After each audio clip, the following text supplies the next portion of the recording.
Hello viewers, welcome to Vivekananda IAS. मेरा नाम है किरण बाला और मैं सिविल सेवा के लिए हिस्ट्री सब्जेक्ट से डील करती हूँ।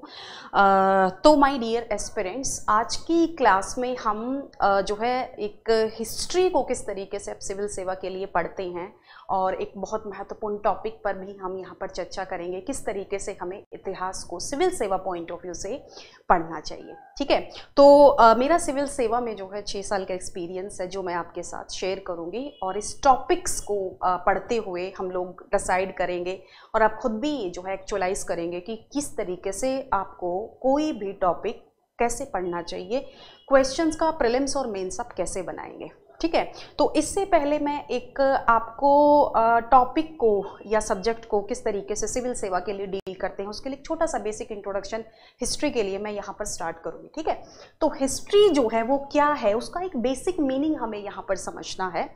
हिस्ट्री का मीनिंग क्या होता है। ठीक है, तो हिस्ट्री जो है वो ग्रीक भाषा के, ठीक है, ग्रीक भाषा के, ग्रीक लैंग्वेज है जिसे यूनानी भाषा भी कहते हैं। ठीक है, तो यूनानी भाषा के हिस्टोरिया शब्द से लिया गया है। इसमें आपको मीनिंग समझ में आ जाएगा, हिस्टोरिया। ठीक है, तो ग्रीक भाषा का एक शब्द है यूनानी भाषा का हिस्टोरिया, जिसका मतलब क्या होता है, इसका जो एक बेसिक मीनिंग होता है, एक आधारभूत जो अर्थ होता है वो क्या होता है बेसिकली। ठीक है, इसका अर्थ होता है कोई भी ऐसा ज्ञान जो इंक्वायरी से, ठीक है, इंक्वायरी, इन्वेस्टिगेशन, रिसर्च, अनुसंधान करके, ठीक है, अनुसंधान करके, जांच पड़ताल करके, इंक्वायरी करके जो हम ज्ञान अर्जित करते हैं, ठीक है,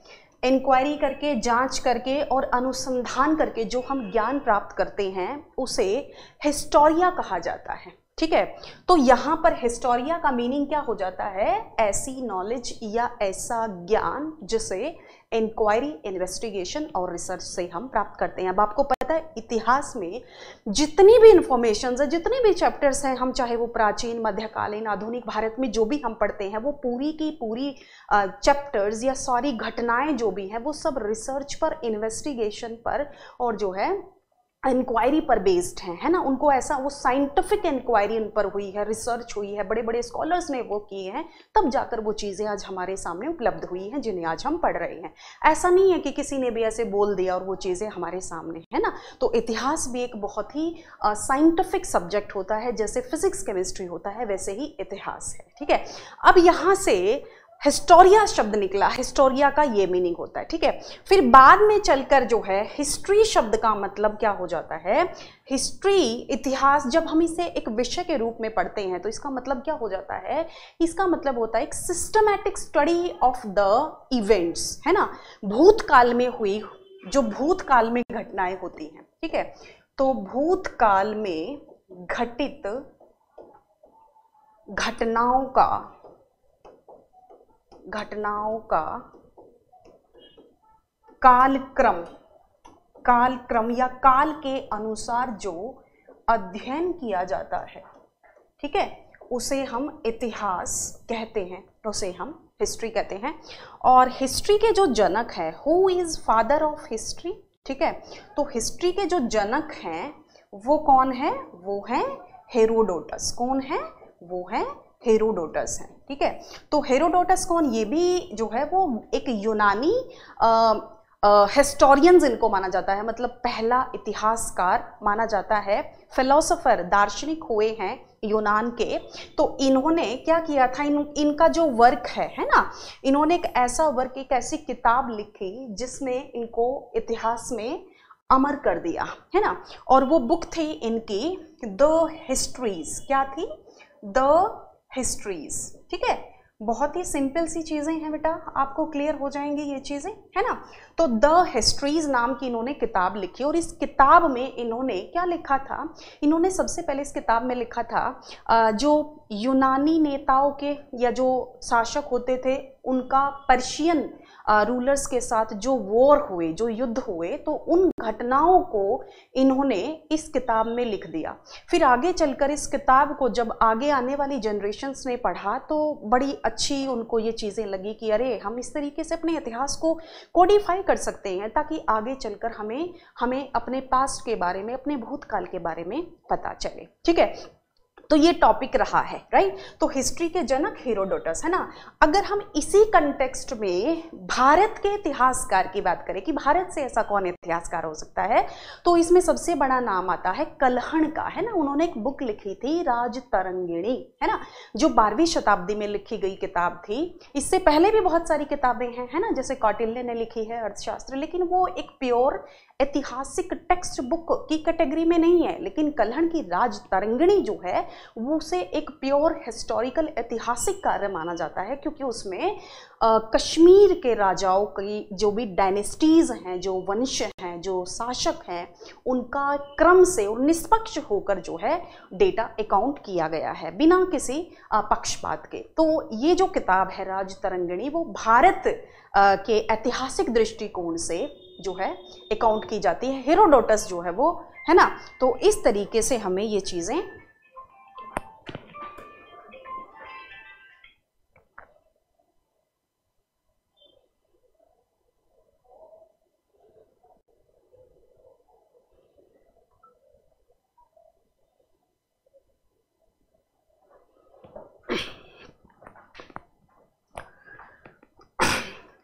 ठीक है बेटा। अब यहाँ पर हम थोड़ा सा बेसिक मीनिंग पर जो है हमने यहाँ पर समझ लिया है। उसके बाद हम इसकी जो है कुछ छोटी छोटी सी डेफिनेशन की कैसे आप हिस्ट्री को सिविल सेवा के लिए जो है डील करेंगे, यूपीएससी किस अप्रोच पर चलता है। ये तो एक छोटा सा आपके सामने एक ट्रेलर था कि आपको इतिहास को लेकर किस तरीके से समझना है कि क्या ये बेसिक टॉपिक है। ठीक है, तो देखो अगर मैं परिभाषाओं की बात करूं तो इसमें एक जो परिभाषा है वो बहुत महत्वपूर्ण है जिसे यूपीएससी कंसीडर करता है। ठीक है, जिसे यूपीएससी कंसीडर करता है और यूपीएससी के जो क्वेश्चंस होते हैं वो उस डेफिनेशन पर बेस्ड होते हैं। ठीक है, तो यहाँ पर एक हीगल नाम के जो है दार्शनिक है, इन्होंने इतिहास के बारे में क्या कहा है। इन्होंने इतिहास के बारे में कहा है कि हिस्ट्री रिपीट्स इटसेल्फ, है ना, साइक्लिक है। इतिहास अपने आप को दोहराता है। ठीक है, इतिहास अपने आप को दोहराता है। ठीक है, यानी कि इतिहास जो है वो साइक्लिक है, चक्रीय है। ठीक है, घटनाएं कैसे दोहराता है, जैसे हम सिंधु घाटी सभ्यता पढ़ते हैं। सिंधु घाटी सभ्यता एक नगरीय सभ्यता थी। ठीक है, अब आप देखिए कि इतने पुराने टाइम में हुई ये एक ऐतिहासिक घटना आज भी स्मार्ट सिटी पूरे ग्लोबल कोई भी देश ऐसा नहीं है जो नगरीकरण पर काम नहीं कर रहा है। ठीक है, तो रिपीट हो रहा है, राइट, तो रिपीट्स, राइट, तो चक्रीय रूप में चलता है। उसके बाद एक मार्क्स बहुत बड़े थिंकर हैं, इनके बारे में तो आप जानते ही हैं। तो इन्होंने हीगल की डेफिनेशन को थोड़ा सा रेक्टिफाई किया। इन्होंने कहा है कि हिस्ट्री जो है वो अपने आप को रिपीट करता है, लेकिन पहले जो है वो एक त्रासदी के रूप में। ठीक है, पहले एक ट्रेजेडी के रूप में, त्रासदी कहते हैं। ठीक है, और फिर एक कॉमेडी के रूप में। ठीक है, और लास्ट में एक कॉमेडी। कॉमेडी आप समझते हैं, कॉमेडी है ना, कॉमेडी मतलब जो बहुत हंसी मजाक से संबंधित होता है, जिसे हिंदी में क्या कहते हैं हम लोग, प्रहसन, है ना। तो इस तरीके से अब जो है बहुत इंपॉर्टेंट मैं यहाँ पर डेफिनेशन देने वाली हूँ जो आपको समझनी है। इसके लिए E.H. कार नाम के एक जो है इतिहासकार, दार्शनिक, ठीक है, E.H. कार। ठीक है, E.H. कार ने बेसिकली इतिहास क्या है इसके बारे में अपनी एक अप्रोच बताई, अपना एक एक्सपीरियंस बताया। इन्होंने क्या कहा है कि history is an unending dialogue between past and present. ठीक है, भूतकाल और वर्तमान के बीच में कभी न समाप्त होने वाला, कभी कभी न समाप्त होने वाला, कभी ना समाप्त होने वाला संवाद है। क्या है? संवाद। ये इतिहास है। इस डेफिनेशन पर जो है यूपीएससी काम करता है ना। जैसे 2022 में एक क्वेश्चन पूछा था, क्या? जैसे स्टेट फॉर्मेशन के बारे में, है ना, प्रशासनिक जो यूनिट इकाइयां स्थापित होती है, स्टेट बनते हैं, वो एक ऑन गोइंग प्रोसेस है ना। जब ब्रिटिशर्स आए थे, बंगाल प्रेसिडेंसी स्थापित की थी, तो अब तक देखिए तेलंगाना 2014 में बना, उसके बाद जो है 2019 में जम्मू एंड कश्मीर को एक जो है यूनियन टेरिटरी बनाया गया। तो ये ऑन गोइंग जो है प्रोसेस है, जो कि प्रवेश काल से चला आ रहा है। तो EH कार की बताई हुई परिभाषा पर बेस्ड है। यूपीएससी इस अप्रोच पर काफी काम करता है। भूतकाल और वर्तमान के बीच कभी न समाप्त होने वाला एक ऐसा संवाद है, ठीक है। तो यानी कि इतिहास एक ऐसा विषय है जिस पर जो पुरानी घटनाओं को, यानी कि भूतकाल में हुई घटनाओं को बताता है, और जिस पर वर्तमान जो है वो फिक्स होता है, ठीक है। तो जो भी कुछ आज वर्तमान में हो रहा है उसकी कहीं ना कहीं जड़ें कहाँ हैं? भूतकाल में है। जो भूतकाल में हुआ था वो किसी न किसी तरीके से आज भी वर्तमान में अपना अस्तित्व बनाए हुए है, ठीक है। तो ये हमारा एक बेसिक सा आइडिया जो है हमें समझ में आ गया, ठीक है। इसी अप्रोच से आपको जो है सिविल सेवा के लिए इतिहास विषय की बच्चों तैयारी करनी है, ठीक है। तो इसी अप्रोच पर मैं यहाँ पर आपके लिए एक बहुत महत्वपूर्ण टॉपिक लेकर आने वाली हूँ, जिसे हम पढ़ेंगे। इसी अप्रोच से आपको यहाँ पर क्या चीज़ें जानने की ज़रूरत है, वो चीज़ें हम यहाँ पर डिस्कस करेंगे। कोई भी टॉपिक आप पढ़ रहे हैं, कितनी बातें जानने की ज़रूरत है, कितना पढ़ने की ज़रूरत है, कितनी किताबें पढ़नी चाहिए, कितनी नहीं पढ़नी चाहिए, क्या NCERT सफिशिएंट है ना। तो ये टॉपिक जो मैं आपको पढ़ाऊँगी, ठीक है, तो कई सारी किताबों से तैयार किया गया ये टॉपिक है। तो आज जो है हम कांग्रेस की स्थापना, बहुत ही बेहतरीन और जो है सुपर हिट टॉपिक है ये, कांग्रेस की स्थापना, ठीक है। इस टॉपिक से हम डील करेंगे। फॉर्मेशन ऑफ कांग्रेस,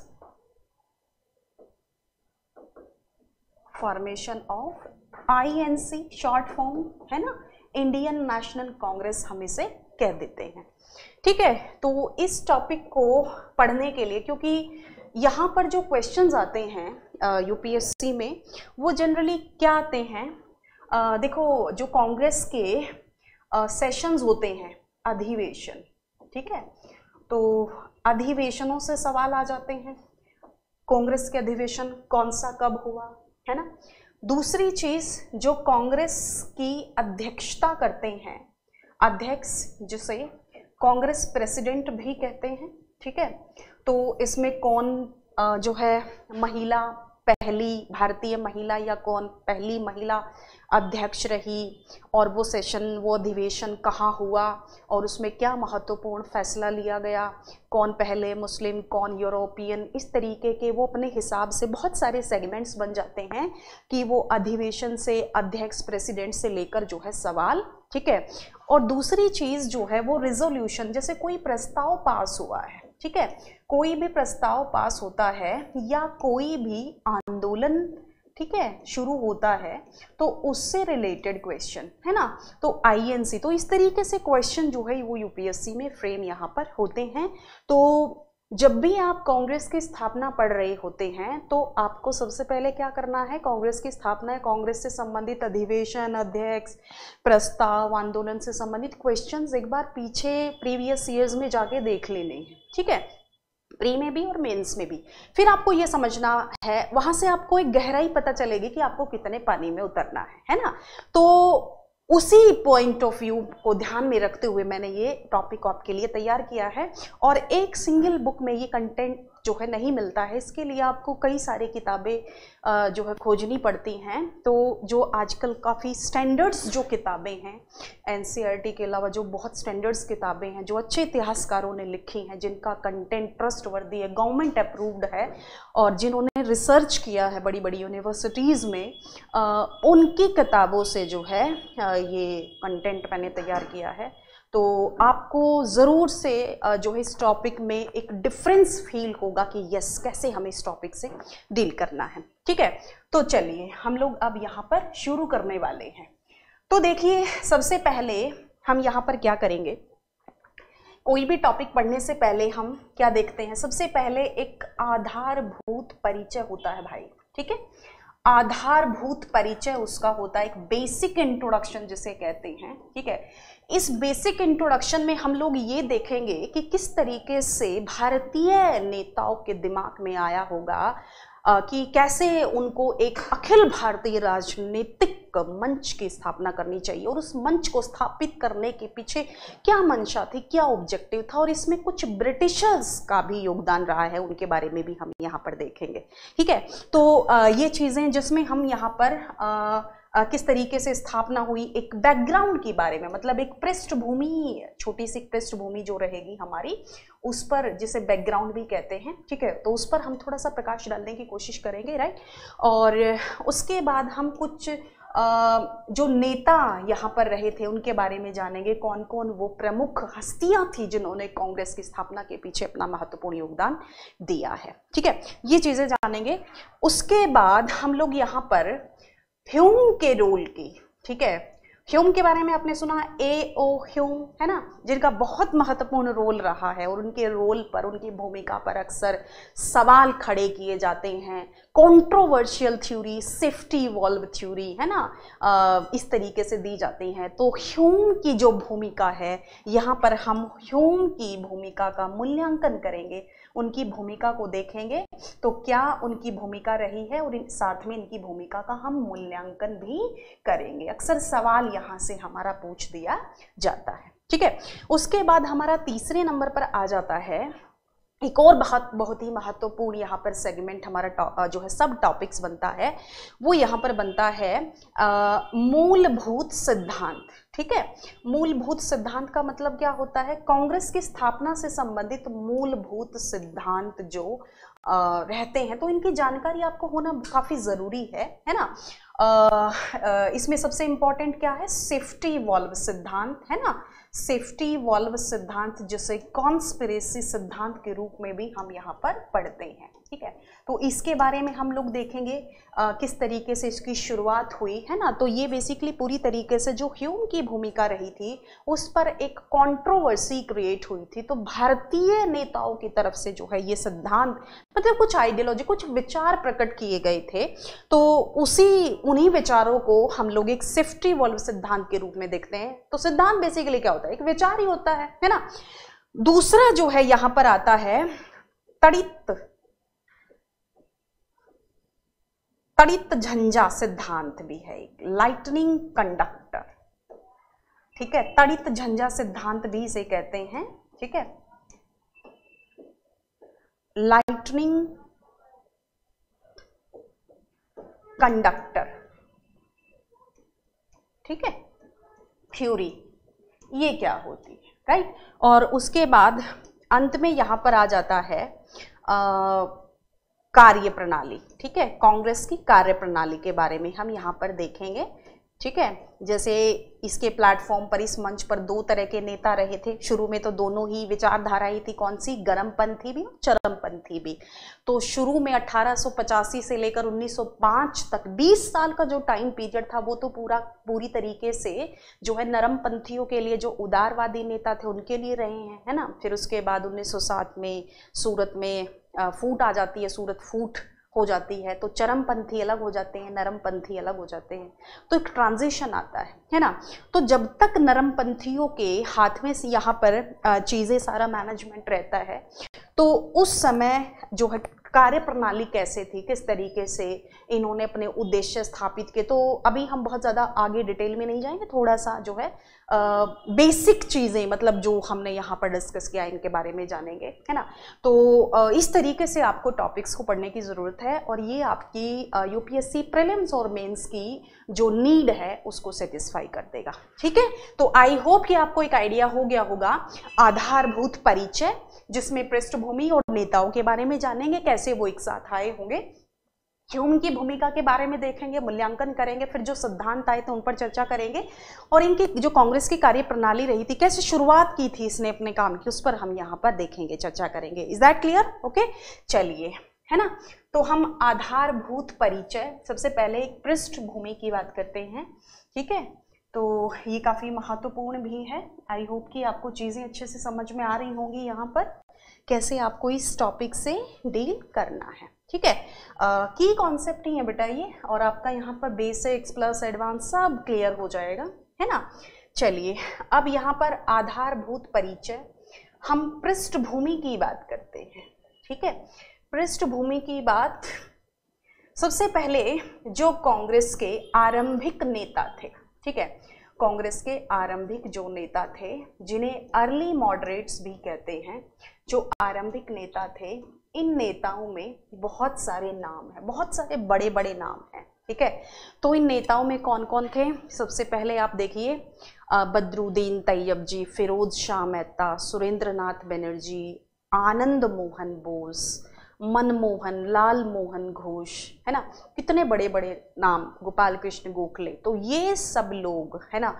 अब कभी आपके दिमाग में सवाल आता होगा कि ये लोग जो हैं कहाँ से बिलोंग करते थे और ये एक साथ कैसे आए? उस टाइम पे तो टेलीफोन भी नहीं थे, व्हाट्सएप भी नहीं थे, फेसबुक भी नहीं था, ना ट्विटर था, कैसे एक मंच पर आए ये? इनकी जान पहचान कैसे हुई? कैसे ये एक साथ आए, है ना? ये लोग कौन थे? एक दूसरे से कैसे जानकारी हुई? और ए.ओ. ह्यूम से कैसे जानकारी हुई? फिर ए.ओ. ह्यूम से इंटरेक्शन कैसे हुआ? और ए.ओ. ह्यूम ने क्यों जो है अपना कॉपरेशन, अपना सहयोग देने के लिए तैयार हो गए भारतीयों के साथ, है ना। तो इन सारी बातों पर हम चर्चा करेंगे। अब देखिए, जितने भी नेता हैं जिनके बारे में मैंने अभी आपको बताया, तो ये सारे के सारे नेता जो है वो कहाँ से संबंध रखते थे? बेसिकली ये पूरा का पूरा जो आरंभिक जो नेता थे, इनका जो स्थान था वो कलकत्ता और बॉम्बे, ठीक है, कलकत्ता और बम्बई से, ठीक है। ये कलकत्ता और मैक्सिमम जो मतलब एक न्यूक्लियस जिसे कहते हैं ना, केंद्र बिंदु, जो मतलब केंद्रक, जो मतलब एक बिल्कुल ढांचागत लोग जो थे, जिन्होंने प्लेटफॉर्म बनाया, बिल्कुल नींव बनाई, तो वो नींव बनाने वाले जो नेता थे, लीडर थे, वो कलकत्ता और बम्बई से संबंध रखते थे। ठीक है, तो ये कौन थे? ये मिडिल क्लास इंग्लिश एजुकेटेड लोग थे, है ना। तो इंग्लिश एजुकेटेड पीपल, ठीक है, तो अंग्रेजी शिक्षित व्यक्ति थे ये, इंग्लिश एजुकेटेड मिडिल क्लास लोग थे।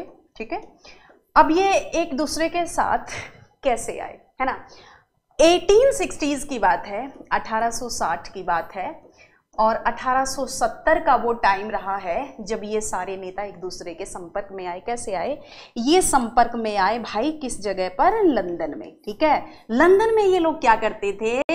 जैसे आप लोग दिल्ली में आईएएस की तैयारी करने आते हैं देश के अलग अलग राज्यों से, वैसे ही कलकत्ता बम्बई से लोग आईसीएस, उस समय लंदन में ही तैयारी होती थी, ग्रेजुएशन करो और तैयारी करने के लिए आपको लंदन जाना पड़ता था। ठीक है, भारत में जो है 1922 में आया था ये एग्जाम, आईसीएस की परीक्षा, इंडियन सिविल सर्विसेज, है ना।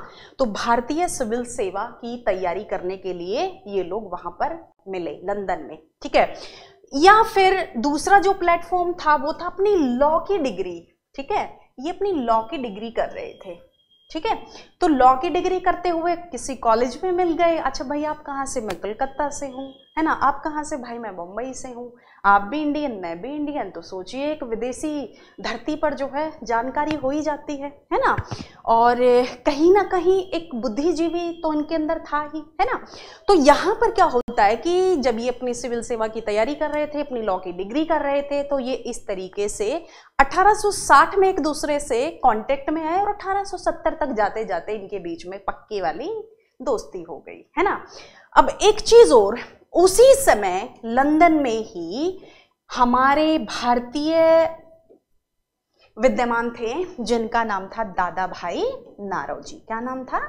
दादा भाई नारोजी, है ना, जिन्हें ग्रैंड ओल्ड मैन कहा जाता है। ठीक है, ये उसी समय, जिस समय ये लोग अपनी तैयारी कर रहे थे, लॉ की डिग्री कर रहे थे, बैरिस्ट्री कर रहे थे, उसी समय दादा भाई नारोजी जो थे वो लंदन में सेटल्ड थे। ठीक है, और एक बिजनेसमैन की तरह सेटल्ड थे और एक बहुत अच्छे पत्रकार भी थे। ठीक है, और दादा भाई नारोजी की उस समय इतनी प्रतिष्ठा थी कि लंदन में कोई भी भारतीय विद्यार्थी अगर चाहे वो लॉ की डिग्री करने जा रहा है या ICS की परीक्षा के लिए जा रहा है तो वो दादा भाई नारोजी से जरूर से प्रभावित होते थे, उनके विचारों से जरूर प्रभावित होते थे और उनसे मिलने की कोशिश करते थे कि हम उनसे मिले, उनसे बात करें। तो एक ऐसा फैक्ट फिगर जो है वो दादा भाई नारोजी थे वहां पर, एक बिजनेसमैन के तौर पर भी और एक पत्रकार के तौर पर भी, पब्लिसिस्ट थे, ठीक है। तो यहां पर इनसे इंस्पायर होकर जो है इन लोगों के मन में ये आया कि हम अंग्रेजों से, ब्रिटिश सत्ता से लड़ने के लिए एक ऐसा अखिल भारतीय मंच बनाएंगे जहां पर भारतीयों को एक राजनीतिक जागरूकता के लिए शिक्षित किया जा सके, उनके अंदर एक राजनीतिक जो है जागरूकता उनके अंदर आए, एक राष्ट्रवाद की भावना है। राष्ट्रवाद की भावना तो उनके अंदर पहले से ही थी, बस उसको प्रकट करने का एक मंच होना चाहिए जहां से वो अपनी आवाज उठा सके। तो एक अखिल भारतीय संगठन बनाने के दृष्टिकोण से, विचार से प्रभावित होकर ये सब लोग जो है वो भारत में आ जाते हैं और इस तरीके से एक इंग्लिश शिक्षित जो है वर्ग भारत में उभरता है, ठीक है। अब इसी दृष्टिकोण से ये लोग, ये सारे के सारे लोग जो है वो A.O. ह्यूम से भी जो है इनका इंटरेक्शन होता है, ये उनसे भी मिलते हैं। अब ये A.O. ह्यूम कौन थे, है ना, इनके बारे में जानते हैं। तो ये बहुत ही इंटरेस्टिंग रहेगा। तो आई होप कि आपको एक पृष्ठभूमि के बारे में छोटी सी जानकारी आपको यहाँ पर हो गई होगी, किस तरीके से इन्होंने शुरुआत करी होगी, है ना। बहुत ही मध्यम परिवार से संबंध रखते थे और इससे पहले जब ये भारत में आए ना तो कांग्रेस जब बनी थी उससे पहले कुछ क्षेत्रीय आधारित राजनीतिक संगठन हुआ करते थे, जैसे लैंड होल्डिंग्स सोसाइटी था, है ना, ब्रिटिश इंडिया सोसाइटी था, बंगाल इंडिया सोसाइटी था। तो ये सब ना कुछ क्षेत्रीय प्लेटफॉर्म हुआ करते थे जो अपनी, जैसे जमींदारों ने अपने अपने कुछ ऑर्गेनाइजेशन, कुछ ऐसे संगठन, जैसे होता ना NGO टाइप बना लेना, लेकिन कोई भी ऐसा मंच नहीं था जो अखिल भारतीय आवाज को जो है प्रकट कर सके। तो इस तरीके की ऐसे मंच की भारत में बहुत कमी थी, क्षेत्रीय थे, है ना, और एक आम जन जो है उसकी आवाज को किस तरीके से सरकार तक पहुंचाया जाए, ऐसा कोई भी मंच नहीं था। छोटे छोटे से क्षेत्रीय तो थे, इसका मतलब भारत के, लेकिन जो वो राजनीतिक चेतना थी ना वो बड़े बड़े जमींदारों तक सीमित थी। आम लोगों तक वो चेतना कैसे पहुंचाई जाए, इस दृष्टिकोण को हवा दी थी किसने, एक वास्तविक, एक ठोस आकार, एक अंतिम आकार दिया था A.O. ह्यूम ने। अब ये A.O. ह्यूम, एलन ऑक्टेव जो ह्यूम थे, ये कौन थे, ये किस तरीके से इन्होंने कांग्रेस को बनाने में एक महत्वपूर्ण रोल निभाया था, इसके बारे में अभी हम देखेंगे, ठीक है। तो चलिए अब हम अपने दूसरे पॉइंट पर आ जाते हैं, ठीक है। तो पहला आई थिंक आपको यहाँ पर चीजें काफी अच्छे से क्लियर हुई होंगी, ठीक है। अब हम लोग यहाँ पर A.O. ह्यूम की भूमिका पर आते हैं। अक्सर यहाँ से सवाल आते हैं तो थोड़ा सा ध्यान से समझिएगा, इससे आपका एक रिदम और किस तरीके से आपको सिस्टमैटिक चीज़ों को पढ़ना है ये चीज़ें भी आपकी क्लियर हो जाएगी, ठीक है। अब हम यहाँ पर चर्चा करेंगे बच्चे A.O. ह्यूम की भूमिका, ठीक है। तो ह्यूम की भूमिका, रोल ऑफ ह्यूम, ठीक है, की भूमिका पर हम यहाँ पर चर्चा करेंगे, राइट। सबसे पहले तो हम यही जानेंगे ये थे कौन, है ना, और भारतीय नेताओं से इनकी किस तरीके से जान पहचान हुई, राइट। तो A.O. ह्यूम जो थे वो ब्रिटिश सत्ता के मतलब रिटायर हो चुके थे, सेवानिवृत्त, रिटायर्ड सिविल सेवक थे। कौन थे? सिविल सेवक थे, ठीक है। ये एक ICS ऑफिसर थे, ठीक है। अच्छा, इनकी पोस्टिंग जब 1857 की क्रांति हुई थी ना, ठीक है, तो 57-58 में ये इटावा में इनकी मैजिस्ट्रेट के तौर पर पोस्टिंग थी। तो इन्होंने उस क्रांति को देखा हुआ था। ये भारत के लोगों के अंदर जो एक ज्वाला थी, जो ज्वालामुखी के तौर पर 1857 की क्रांति जो फटी थी, ये उसके बारे में इनको अच्छी खासी जानकारी थी, क्योंकि ये इटावा में थे उस समय, ठीक है। तो इन्होंने उस चीज को महसूस किया हुआ था। फिर ये बंगाल में, बंगाल से शिमला, इस तरीके से इनकी पोस्टिंग होती चली गई। और जब ये फाइनली रिटायर हुए थे उस समय ये राजस्व एवं कृषि विभाग में, कृषि विभाग के सचिव थे, ठीक है। अब आप ये पूछेंगे मैम ये सब सवाल कैसे आता, आप ये सब क्यों बता रहे हैं, ठीक है, क्योंकि इनकी पोस्ट का सीधा सीधा रिलेशन है जो इनके रूल पर सवाल खड़े किए गए थे, सेफ्टी वॉल्व थ्योरी, उसका संबंध है। तो आपको ये सारी जानकारी होनी चाहिए। तो ये कौन थे? ये राजस्व एवं कृषि विभाग के सचिव के तौर पर सेक्रेटरी हुआ करते थे रेवेन्यू एंड एग्रीकल्चर डिपार्टमेंट में, है ना। अब रेवेन्यू और एग्रीकल्चर डिपार्टमेंट एकदम अलग है, कोई पॉलिटिक्स से लेना देना नहीं है ना। तो देखिए इनका काम क्या, लेकिन अब किस तरीके से ये कांग्रेस की स्थापना में काम करेंगे, ताकि आपके फैक्ट्स बेसिक से एकदम क्लियर हो जाएंगे, ठीक है। तो इन्होंने क्या किया, ये ब्रिटिश सत्ता के रिटायर्ड सिविल सेवक, है ना। उसके बाद ये जो है इन्होंने एक सीन देखा हुआ, राजस्व कृषि विभाग के सचिव, है ना। ये पर्सनली जो है इसके अलावा इनकी दो विशेषताएं और हैं कि ये लिबर्टी में बहुत बड़े विश्वास, मतलब एक मानने वाले हैं, लिबर्टी के बहुत बड़े विचारक। और एक और इनके बारे में, अभी चूंकि ये कृषि विभाग में कार्यरत थे, तो ये एक ऑर्निथोलॉजी होता है, पक्षी विज्ञानी, आपने सुना होगा ऑर्निथोलॉजी, है ना। पक्षी जो अलग अलग प्रकार के पक्षियों के बारे में स्टडी करता है ना। तो भारत में पक्षी विज्ञानी के जनक भी इन्हें माना जाता है, तो वो भी इनकी देन है भारत में, A.O. ह्यूम की। लेकिन ये एक अलग फैक्टर है, एक्स्ट्रा था, मैंने बता दिया, जिक्र चला हुआ है इसलिए मैंने ये इन्फॉर्मेशन आपको दे दी कि भारत में जो पक्षी विज्ञान है ये उसके भी जनक माने जाते, क्योंकि इनका काफी इंटरेस्ट था, है ना। तो एग्रीकल्चर से रिलेटेड चले गए होंगे वहां पर, है ना, तो मान सकते हैं। अब इन्होंने क्या किया, इन्होंने पूरे भारत का टूर किया। रिटायर होने के बाद बंदे के पास क्या काम बच जाता है ना। तो इन्होंने पूरे भारतीय उपमहाद्वीप का दौरा किया, पूरे इंडियन सब कॉन्टिनेंट का दौरा किया। दौरा करके ये क्या करते थे, दौरा करने के दौरान ये जैसे भारतीय जो लोग तैयारी करके आए थे लंदन से, है ना, तो कुछ तो अपना ऑफिसर्स बन के सेलेक्ट हो गए, कुछ ऐसे थे जो डिसमिस हो गए थे। उनमें से जैसे एक सुरेंद्र नाथ बनर्जी थे, है ना, सत्येंद्र नाथ टैगोर के बाद दूसरे भारतीय जो सिविल सेवक बने थे। लेकिन उनके बारे में भी थोड़ा सा हम आगे पढ़ेंगे। तो सत्येंद्र नाथ टैगोर, जिनको डिसमिस कर दिया गया, बाद में वो जो है प्रोफेसर बन गए, स्टूडेंट्स को पढ़ाने लगे, राष्ट्रगुरु की उपाधि इसीलिए मिली, है ना।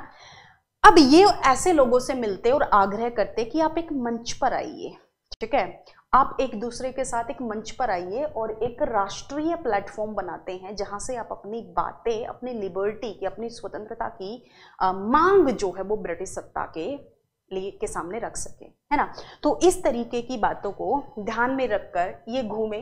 तो इन्होंने क्या किया, इन्होंने पूना में, ठीक है, पूना में एक मीटिंग रखी, एक ऑल इंडिया कॉन्फ्रेंस करने के लिए, एक अखिल भारतीय सम्मेलन के लिए पूना में जो है एक सभा बुलाई कि आप लोग यहाँ आइए और हम जो है एक साथ बैठकर बात करते हैं, जो भी आपकी प्रॉब्लम्स हैं उनका सोल्यूशन किया जाएगा, है ना।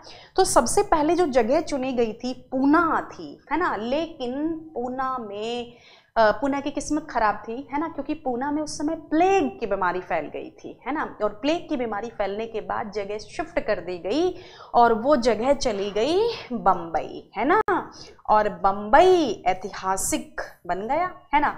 बम्बई का नाम इतिहास के पन्नों पे दर्ज हो गया, पूना का नाम नहीं हुआ, है ना, क्योंकि प्लेग आ गया पूना में। तो ये पॉइंट आप याद रख सकते हैं। हालांकि जो चीजें नहीं कहीं पर कुछ ऐतिहासिक हुआ है, पहले पूना का ही जगह था। तो 28 दिसंबर, ठीक है, 28 दिसंबर 1885, है ना। तो ये वो तिथि है जो बहुत ही ऐतिहासिक है, आई थिंक बहुत सारे बच्चे समझ गए होंगे। 28 दिसंबर 1885 बंबई के संस्कृत तेजपाल कॉलेज में पहली बैठक हुई, 72 प्रतिनिधियों ने भाग लिया था, है ना। तो वो थी कांग्रेस का पहला अधिवेशन, ठीक है। तो इस तरीके से कांग्रेस की स्थापना हो जाती है, ठीक है। तो पहला अधिवेशन कैसे हुआ, ये चीजें, ठीक है।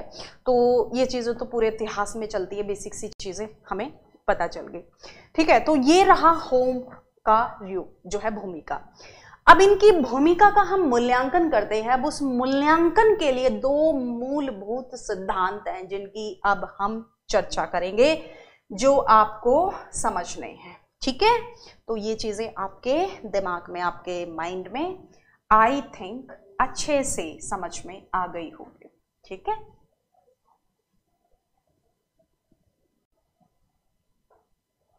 चलिए मूल्यांकन करते हैं।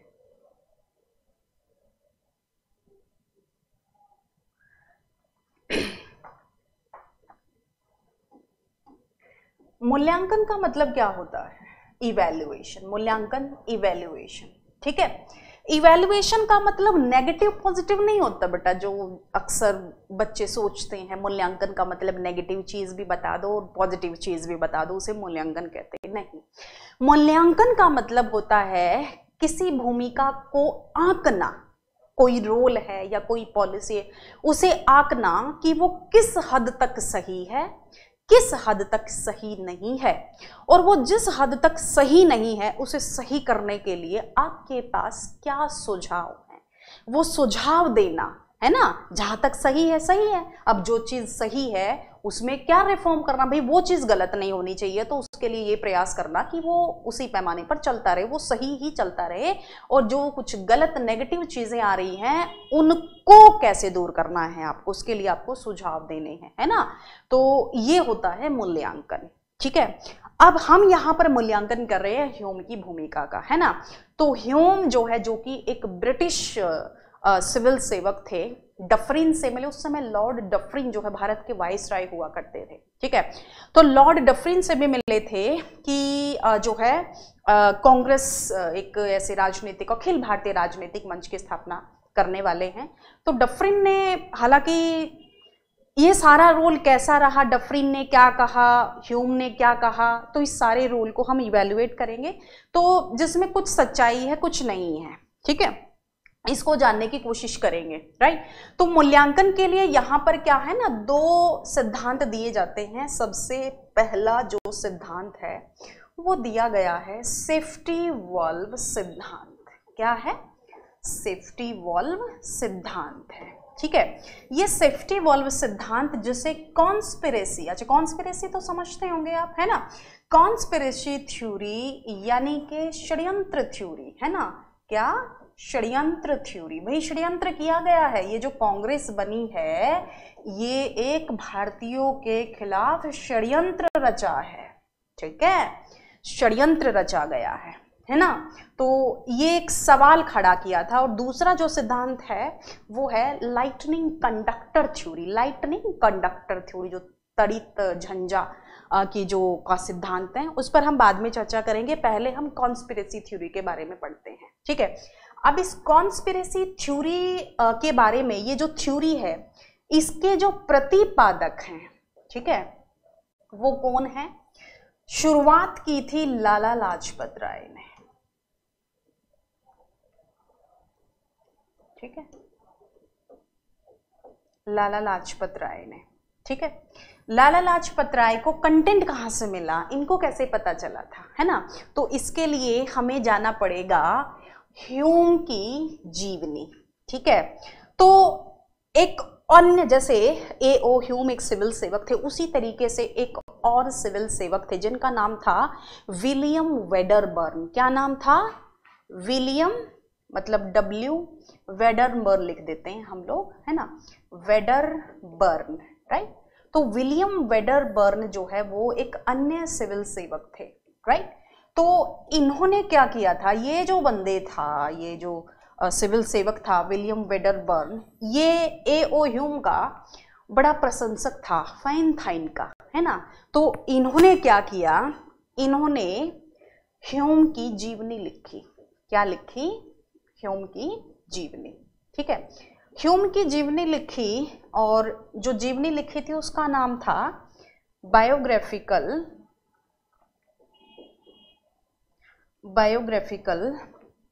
Memoirs of A.O.. ह्यूम, यानी कि ए.ओ. ह्यूम की जीवनी स्मृतियां, इस तरीके से करके इनकी जो है एक जीवनी लिखी। और ये जीवनी जो है प्रकाशित हुई 1913 में। कब हुई? 1913 में प्रकाशित हुई। लिखी तो पहले ही थी, है ना।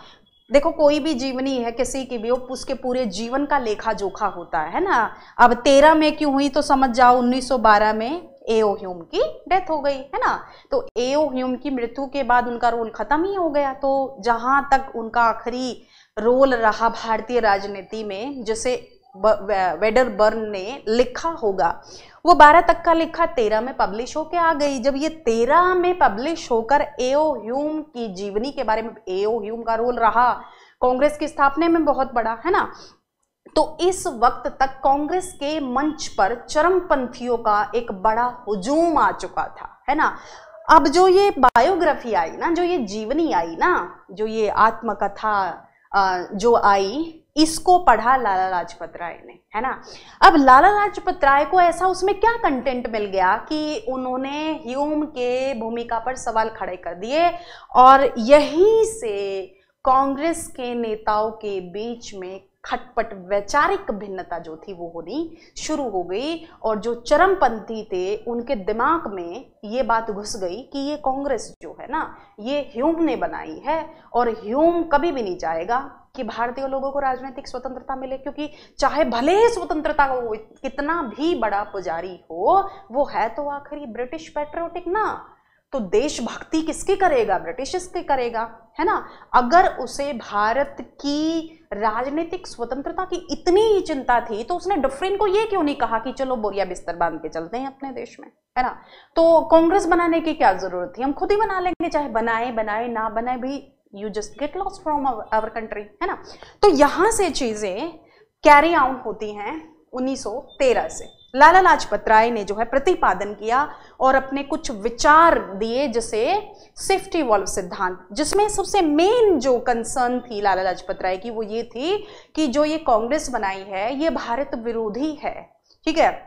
और ए.ओ. ह्यूम ने जो इसमें अपना योगदान दिया है वो भारतीयों के अंदर जो एक राष्ट्रवाद की जो एक क्रांति पनप रही थी उसे दबाने के लिए, क्योंकि ए.ओ. ह्यूम 1857 की क्रांति की आग देख चुका था, है ना। और ए.ओ. ह्यूम को कहीं ना कहीं ये लग रहा था कि अगर भारतीय लोगों को एक राजनीतिक मंच नहीं दिया गया या इनको एक पॉलिटिकल पार्टी बनाकर इनको अगर इंगेज नहीं किया गया तो अब 1857 के बाद अगर अब कोई विद्रोह हुआ तो वो ऐसी क्रांति होगी कि ब्रिटिश सत्ता की बैंड बजा देगी। इसी डर में जो है इन्होंने भारतीयों के लिए एक राजनीतिक मंच बनाया, है ना। तो ये कहना था लाला लाजपत राय का। अब लाला लाजपत राय ने अपने आर्गुमेंट में दिया, ऐसा नहीं है कि उनको उनके मन में ऐसी भावनाएं आई ए.ओ. ह्यूम के लिए, उनका पर्सनली कुछ दुश्मनी थी, है ना, इसलिए उन्होंने ऐसे बोला। उन्होंने अपने आर्गुमेंट दिए भाई, अपने आंसर को, अपनी थ्योरी को सपोर्ट किया, इसलिए इस थ्योरी को इतिहास में जगह मिली हुई है ना। अब मैंने आपको बताया कि वेडरबर्न ने एक जो है जीवनी लिखी। इस जीवनी में इन्होंने क्या लिखा वेडरबर्न ने, है ना। वेडरबर्न ने ये लिखा, अभी मैं बता देती हूं आपको जिससे शंका पैदा हुई।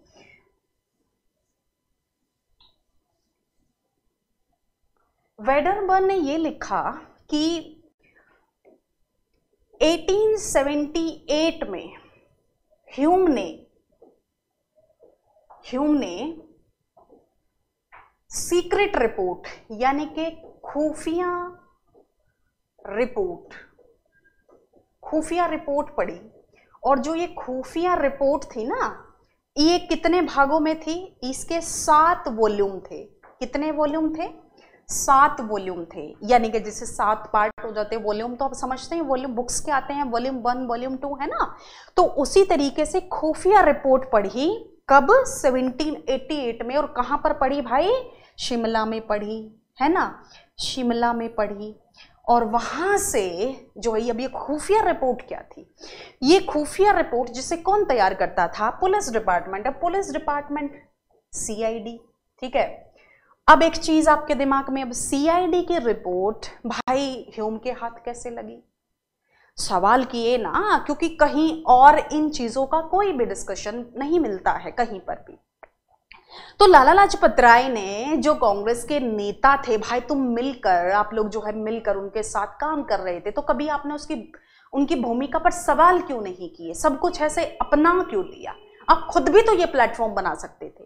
तो फिर वहां से भी जवाब आएगा, जैसे लाइटनिंग कंडक्ट थ्योरी में मैं आपको बताऊंगी कि क्यों ह्यूम को जो है एक लाइटनिंग कंडक्टर की तरह इस्तेमाल किया गया। तो यहां पर खुफिया रिपोर्ट पड़ी, यानी कि सीक्रेट रिपोर्ट थी, जैसे सीआईडी बनाता। अच्छा, सीआईडी जो है, सीआईडी का उस समय काम क्या था, जो भारतीय इंग्लिश एजुकेटेड जो सोसाइटी थे, जो लोग थे उस समय, उनके बारे में जानकारी इकट्ठी करते भी, ये बंदा देश में क्या कर सकता है, राष्ट्रवाद की भावना को। अब उनके लिए तो भारत माता की जय बोल देना ही देशद्रोह कहलाता था ब्रिटिश सत्ता में, तो है ना। तो उन सबकी जानकारी थी इन रिपोर्ट्स में, जिसे पुलिस तैयार करती थी, जिसके लिए एक अलग से सीआईडी डिपार्टमेंट था। और ये सीआईडी डिपार्टमेंट जो था, ये होम सेक्रेटरी के अधीन हुआ करता था। अब यहां पर ह्यूम रहा कृषि और राजस्व विभाग के सचिव, और ये गृह सचिव की रिपोर्ट। भाई ह्यूम क्यों पढ़ेगा?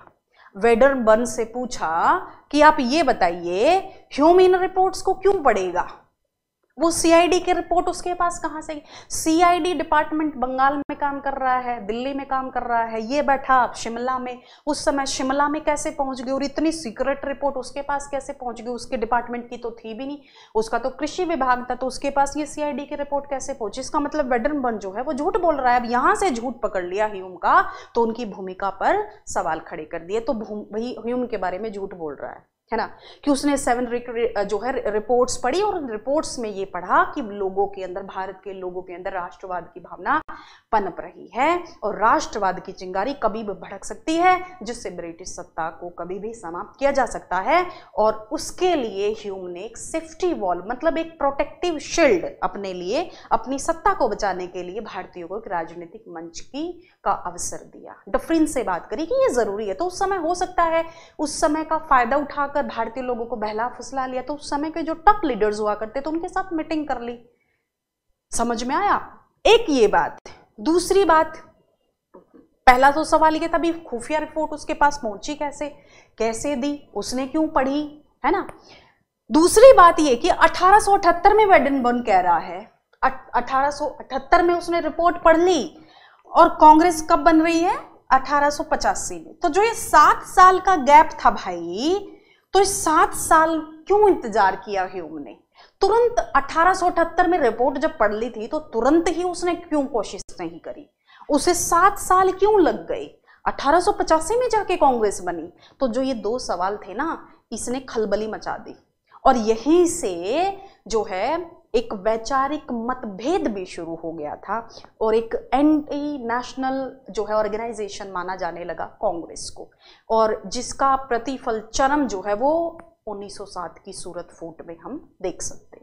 ठीक है, तो यहां से ये जो चीजें हैं ना, ये जो सेफ्टी वॉल्व सिद्धांत, इसको पढ़ना सिर्फ इसलिए जरूरी है कि जो है ये बस सिर्फ ये कांग्रेस की स्थापना से संबंधित नहीं, इस फैक्ट को आप कहीं पर भी इस्तेमाल कर सकते हैं। ये वो चीजें थी, सबसे मेन जो है ये वो सेफ्टी वॉल्व थ्योरी, जहां से चरमपंथी, एक्सट्रीमिस्ट और जो मॉडरेट्स जो नेता था उनके बीच वैचारिक मतभेद था। अब जो उदारवादी नेता थे वो कुछ भी कर रहे हैं, तो चरमपंथी वाले क्या बोलते थे, नहीं हम एग्री नहीं है, हम इस बात पर एग्री नहीं है, हम बाइकॉट, क्योंकि बाइकॉट पर विश्वास करते हैं चरमपंथी, वो सहयोग पर पिटीशन भेज दो, तो मेंडिकेंसी कहा जाता था, आप तो हर बात पर भीख मांगते। तो ये सारी वैचारिक मतभेदता यहाँ से शुरू हुई, क्योंकि उनके हाथ में ये चीजें लग गई। अब इसी चीज को आगे फिर आरपी दत्त ने अपनी एक मैगजीन इंडिया टुडे में भी सपोर्ट किया कि कांग्रेस जो है वो एक एंटी नेशनल ऑर्गेनाइजेशन है, वो लेफ्ट विंग थे, है ना। लेफ्ट विंग होते हैं एक्सट्रीमिस्ट, रेडिकल विचारधारा, मूल चूल परिवर्तन वाले, है ना, जो मतलब थोड़ा बहुत वैचारिक जोर शोर से अपनी चीज़ों को बोलने के लिए माने जाते हैं, और जो संवैधानिक तरीकों में विश्वास करते थे, जैसे कि नरम दल के नेता थे बालपाल, है ना, और चरमपंथी बालपाल लाल, राइट, तो लाला लाजपत राय वगैरह। तो यहाँ पर जो है इस तरीके से चीज़ें हमें देखने को मिलती हैं, ठीक है। तो सवाल खड़े हुए, ठीक है, तो इस तरीके से चीज़ें हुई। तो ये सेफ्टी वॉल्व सिद्धांत आरपी दत्त ने और फिर गावलकर ने भी, जो आरएसएस के चीफ रहे हैं, 1939 में इस सिद्धांत को सपोर्ट किया था। तो सफिशिएंट ऐसे प्रूफ है, हिस्टोरिकल प्रूफ है, जिसमें सबसे बड़ा प्रूफ है वो है ए.ओ. ह्यूम की जीवनी, जिसे विलियम वेडरबर्न ने लिखा था, ठीक है। तो इस तरीके से आपको जो है चीजें समझ में आएंगी, ठीक है। तो सेफ्टी वॉल सिद्धांत आपको समझ में आ गया बच्चों, राइट। उसके बाद हम दूसरे सिद्धांत की चर्चा यहां पर करते हैं, जिसे लाइटनिंग कंडक्टर कहते हैं, ठीक है। थोड़ा सा इसके बारे में चर्चा कर लेते हैं। तड़ित झंझा सिद्धांत कहते हैं इसे, ठीक है।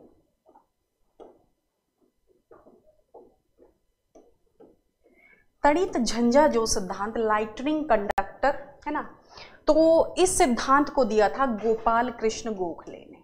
इसका जो प्रतिपादन किया था वो किया था गोपाल कृष्ण गोखले ने, ठीक है। गोपाल कृष्ण गोखले ने क्या कहा था, जो कि नरम दल के नेता थे, तो जवाब में, ठीक है, जब ये बहुत सारे मतलब सवाल पे सवाल कि आप लोग कैसे अपने आप को राष्ट्रवादी, देशभक्त, है ना, तो ऐसा भी हुआ होगा लड़ाई, जैसे देखिए परिवार में भी लड़ाई हो जाती है तो एक दूसरे को क्या क्या कहते हैं, दुश्मन है, ये वो। अब दोनों खेमों के बीच में किस तरीके का वैचारिक जो आदान प्रदान हुआ होगा, वो सारी बातें तो इतिहास में भी नहीं लिखी गई होंगी, बस ये है कि एक वैचारिक मतभेद पैदा हो गया था। गोपाल कृष्ण गोखले ने क्या कहा कि भाई हम एक जो है अखिल भारतीय राजनीतिक मंच बनाना चाह रहे थे, जिसका उद्देश्य था भारत के लोगों को एक मंच पर लाना, उनके अंदर राजनीतिक अवचेतना और उनको आगे के लिए आंदोलन के लिए तैयार करना, देश को जोड़ना, एक भाईचारे की भावना, ये उनका उद्देश्य था। अब इस तरीके का मंच बनाने के लिए उनके साथ ह्यूम था, तो उन्होंने ह्यूम को जो है एक सुरक्षा कवच के रूप में इस्तेमाल किया, है ना। इसे एक प्रोटेक्टिव शील्ड के तौर पर भी यूज किया गया, ठीक है। एक प्रोटेक्टिव शील्ड के रूप में जो है वो यूज किया गया, एक सुरक्षा कवच। कैसे सुरक्षा कवच, भाई हम एक राजनीतिक मंच बनाने जा रहे हैं, ठीक है, और इस मंच पर क्योंकि जहां पर 4-5 भारतीय लोग नेता इकट्ठे होते थे तो तुरंत जो है धारा 141, धारा 44 इस तरीके से या मार्शल लॉ एक्ट लगा देना कोई बड़ी बात नहीं थी ब्रिटिशर्स के लिए। अब तो इतना बड़ा राजनीतिक मंच बना रहे हैं, तो ए.ओ. ह्यूम की तो भले ही जो मर्जी वैचारिक विचार रहा हो, तो उन्होंने तो यही कहा था कि मैं भारत की राजनीतिक स्वतंत्रता का समर्थन करने के लिए जो है आपको सपोर्ट कर रहा हूं, लेकिन लाला लाजपत राय ने इन सारी चीजों को नकार दिया था। तो ह्यूम की जो भूमिका को एक सुरक्षा कवच के रूप में देखा गया कि हम ये राजनीतिक मंच बना रहे हैं तो ब्रिटिश सत्ता कोई सवाल ना खड़ा करे, बीच में ये मंच बनने से पहले ही इसे बंद ना कर दिया जाए या कोई प्रॉब्लम ना आ जाए।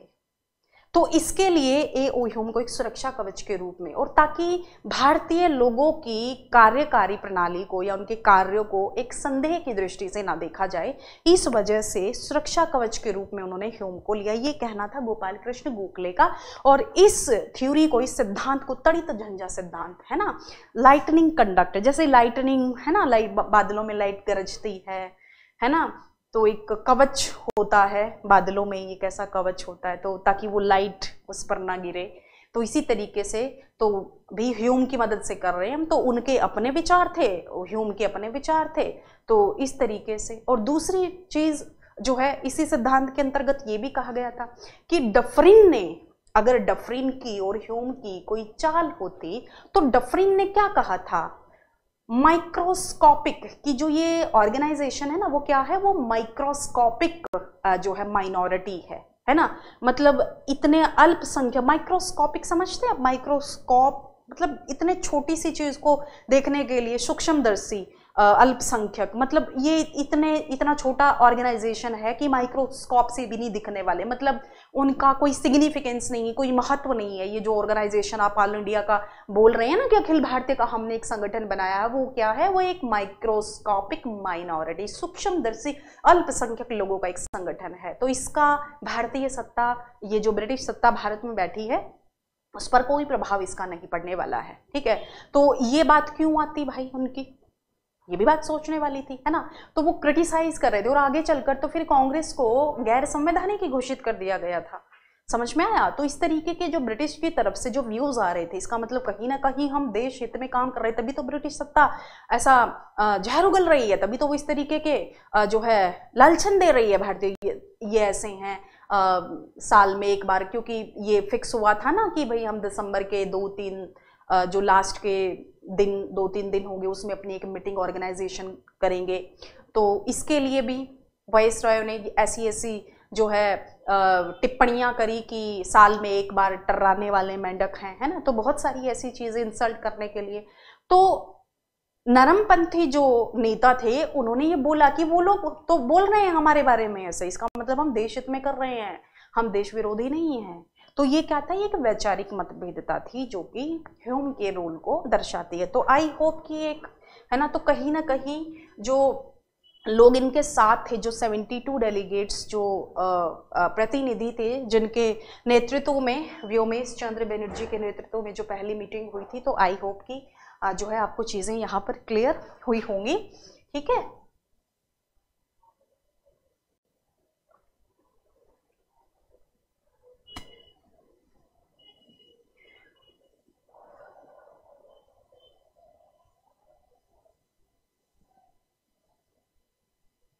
ठीक है, अब थोड़ा सा हम लोग कार्य प्रणाली देख लेते हैं कांग्रेस की, कि जो कार्य प्रणाली जो थी, फंक्शनिंग थी, जब उसने, ठीक है, उद्देश्य क्या था,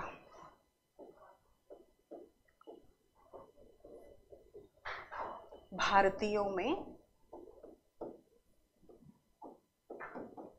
राजनीतिक अवचेतना लाना, भाईचारा, है ना, राष्ट्रवाद की भावना। दूसरी चीज इन्होंने किस चीज पर फोकस किया था, ठीक है। देखो जो सबसे इंपॉर्टेंट थी वो 3 चीजें थी। एक तो थी राजनीतिक, प्रशासनिक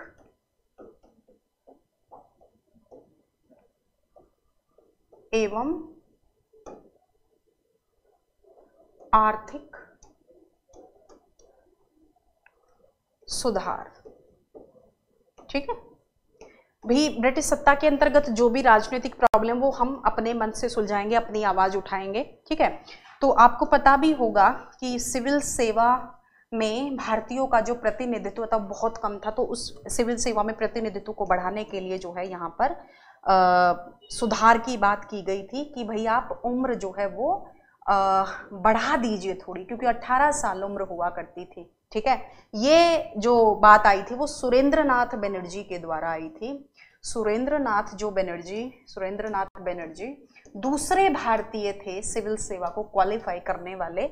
इन्होंने 1868 में जो है इस एग्जाम को क्वालिफाई किया था। इससे पहले सत्येंद्र नाथ टैगोर ने 1863 में क्वालिफाई किया था ICS। सुरेंद्र नाथ बनर्जी को क्वालिफाई करने के बाद भी एक बहुत ही छोटी सी बात पर डिसमिस कर दिया गया था, और वो बात ये थी कि सुरेंद्र नाथ बनर्जी ने जब फॉर्म भरा था तो अपनी एज को गलत तरीके से बताया, ठीक है। तो इसमें 48 में ग्रेजुएट हो गए थे और 68 में तो 20 ईयर्स इनकी एज हो जाती है कि इनकी एज जो है वो ज़्यादा थी, लेकिन इन्होंने कम बताई, है ना। तो इस बात पे उनको डिसमिस कर दिया था, एज के कारण ये इशू था, है ना। तो को बहुत, ये तो बहुत छोटी सी बात थी, तो पूरा करियर बर्बाद, ठीक है। उसके बाद फिर ये प्रोफेसर बन गए, इसीलिए इनको राष्ट्रगुरु भी कहा जाता है, teacher of the nation, Rashtraguru की उपाधि।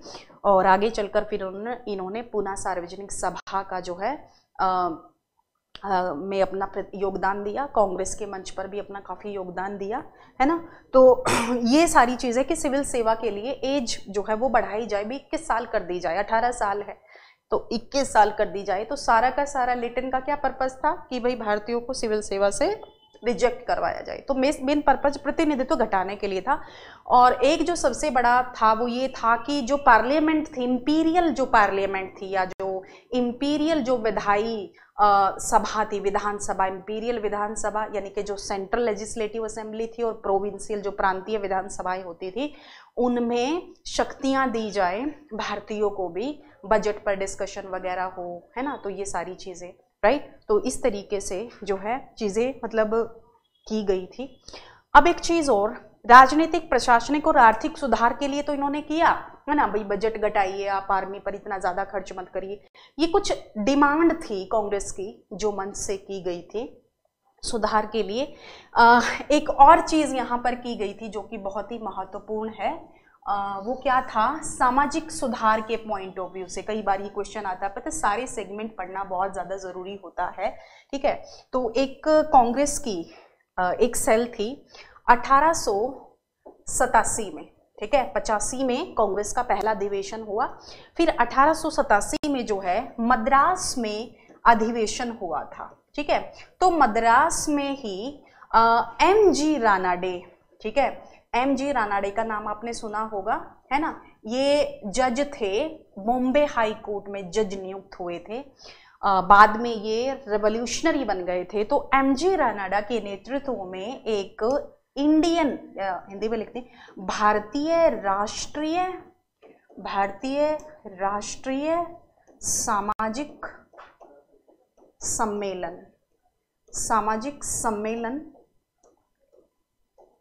सम्मेलन का गठन हुआ, जिसे क्या कहते हैं, इंडियन नेशनल सोशल कॉन्फ्रेंस, ठीक है। ये एक ऑर्गेनाइजेशन बनाया गया, ये कांग्रेस की ही एक सेल थी, कांग्रेस की एक सेल थी। सेल का मतलब क्या होता है, मतलब एक तरीके से इसी का डिपार्टमेंट, ठीक है, एक तरीके से एक सब डिपार्टमेंट, एक छोटा एक विभाग के तौर पर भारतीय राष्ट्रीय सामाजिक सम्मेलन एम.जी. रानाडे के नेतृत्व में किया गया। इस पूरी की पूरी बॉडी का क्या मेन फंक्शन था, सामाजिक सुधार करना। देखो एक तो धार्मिक सामाजिक सुधार आंदोलन अलग से हुए हैं, वो एक अलग से हम लोग चैप्टर्स में पढ़ते हैं। कांग्रेस के मंच से क्या सामाजिक सुधार आए, तो हम लोग बस राजनीतिक डिमांड ये सब पढ़ के हट जाते हैं। तो मेरी जो कहने का अर्थ है वो ये है कि कांग्रेस की कार्य प्रणाली को हर एक डायमेंशन से हमें पढ़ने की जरूरत है। तो सामाजिक डायमेंशन, जो सामाजिक क्षेत्र में कांग्रेस ने काम किया था, वो सबसे पहले भारतीय राष्ट्रीय सामाजिक सम्मेलन, जिसे इंडियन नेशनल सोशल कॉन्फ्रेंस के रूप में जानते हैं, 1887 में जो है मद्रास में एम.जी. रानाडे ने इसकी स्थापना की थी। और इसका जो पर्पस था वो ये था कि समाज में जितने भी कुरीतियां, चाहे वो बहु विवाह हो, चाहे वो बाल विवाह हो, पर्दा प्रथा हो, या कोई भी सामाजिक कुरीति, उसे दूर करना था। अब ये जो विंग थी वो किस तरीके से काम करती थी, वो सामाजिक लोगों को ही, जैसे जा जाकर लोगों को इकट्ठा करके उन्हें प्रतिज्ञाएं दिलाती थी, आप प्रतिज्ञा लीजिए, आप बाल विवाह नहीं करेंगे, आप बहु विवाह नहीं करेंगे। बहु विवाह पॉलीगैमी है ना, एक व्यक्ति कई सारे विवाह कर लेता है। उस समय जो उच्च वर्ग, जमींदार वर्ग हुआ करते थे, या प्रिंस वर्ग जो होते, बहुत सारी शादियां कर लेते थे। तो इन सब चीज़ों को डिस्करेज किया गया, क्योंकि ये समाज में जो है गलत मैसेज, एक अनैतिकता फैलाते हैं। तो ये सारी चीज़ों को डिस्कार्ड करने के लिए ये सेल कांग्रेस के मंच से काम करती थी। और इसे आपको भी ध्यान रखना है, यहां से 2011 में प्रीलिम्स में क्वेश्चन पूछा था, आप चाहे तो देख सकते हैं, ठीक है।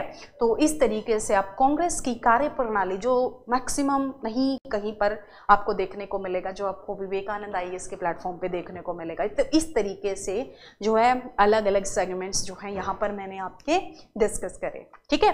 तो आई थिंक कि आज की क्लास में इतना बहुत है। है ना। तो आपको सारे बेसिक्स यहाँ पर क्लियर हुए होंगे। तो नेक्स्ट क्लास में जो है इससे एडवांस हम लोग देखेंगे। Thank you so much, take care, bye bye.